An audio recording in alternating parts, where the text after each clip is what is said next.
இன்றைக்கி இந்த வீடியோவில் என்ன பார்க்க போகிறோம் அப்படின்னா, புடலங்காய் கூட்டு என்னோடய ஸ்டைலில் குக்கரில் டக்குன்னு செய்கிறது எப்படின்னு பார்க்குறோம். டைம் இல்லாத நேரத்தில் டக்குன்னு குக்கரில் செஞ்சிடலாம். ரொம்ப ஈஸி தான். இதுக்கு வந்து 3 புடலங்காய் நான் எடுத்திருக்கேன். புடலங்காய் மேலே உள்ள தோலை மட்டும் சீவி எடுத்துக்கிடுறேன். அந்த கத்தியை வச்சு வந்து நம்ம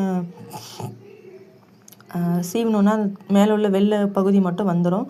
ஸோ அதை வந்து கட் பண்ணி எடுத்துக்கிடுறேன். 2 சைடையும் கட் பண்ணி எடுத்துகிட்டு 3 கை அளவு பாசிப்பருப்பை வந்து நல்லா வறுத்து எடுத்துக்கிடுறேன். வெறும் வானொலி தான் வச்சுருக்கேன். ஸோ அதில் வந்து ட்ரை ரோஸ்ட் பண்ணி எடுத்து வச்சுக்கிடுறேன்.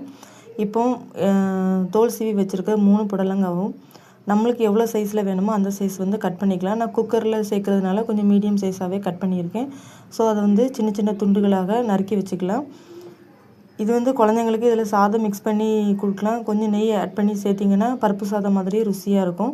ஸோ சின்ன சின்ன புடலங்காவை வந்து கட் பண்ண பிறகு குக்கரில் சேர்த்துடுறேன். குக்கரில் தண்ணி இருக்குது.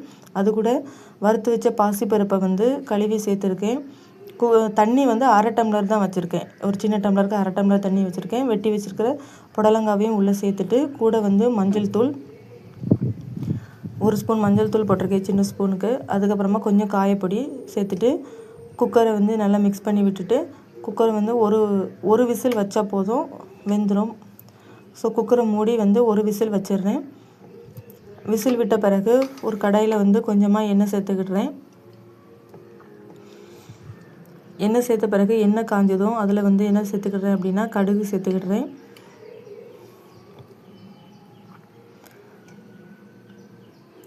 கடுகு பொரிஞ்ச உடனே அதில் வந்து கொஞ்சம் கருவேப்பிலை சேர்த்துக்கிடுறேன். காரத்துக்கு வந்து பச்சை மிளகாய் சேர்த்துக்கணும்.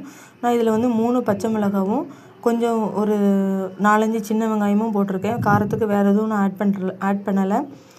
ஸோ இதை வந்து நல்லா வதக்கி விட்டுக்கிடுறேன். பச்சை மிளகாய் வந்து நல்லா வதங்கணும். அப்போ ஒரு வாசம் வரும். அப்போ வந்து நம்ம கூட்டு வந்து ரொம்ப டேஸ்ட்டாக இருக்கும். ஸோ பச்சை மிளகாய் வந்து நல்லா வதங்கின பிறகு அதில் வந்து நம்ம வேக வச்சுருக்க புடலங்காவையும் பாசிப்பருப்பையும் உள்ளே சேர்த்துடுறோம். குக்கரில் வேக வச்சது ஒரு விசில் வச்சது நல்லா வெந்துருச்சு. ஸோ அதை வந்து வேக வச்சதையும் சேர்த்து மிக்ஸ் பண்ணிடலாம். மிக்ஸ் பண்ணிவிட்டு இந்த டைமில் வந்து குக்கரை அலசி கொஞ்சம் தண்ணியும் அதை கூட சேர்த்துடுறேன். ஏற்கனவே 1/2 டம்ளர் தண்ணியை தான் நான் சேர்த்துருக்கேன். ஸோ அதையும் சேர்த்துடுறேன். சேர்த்த பிறகு தேவையான அளவு உப்பு போட்டுக்கிடுறேன். காய் வேக வைக்கும்போது உப்பு போடலை. ஸோ இப்போ வந்து நல்லா உப்பு சேர்த்துட்டு மிக்ஸ் பண்ணி விட்டுடுறேன்.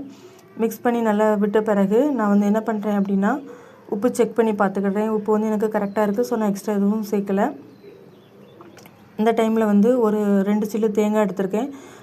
வெறும் தேங்காய் வந்து மிக்சியில் குறைன்னு அரைச்சி அதையும் சேர்த்துக்கிடுறேன்.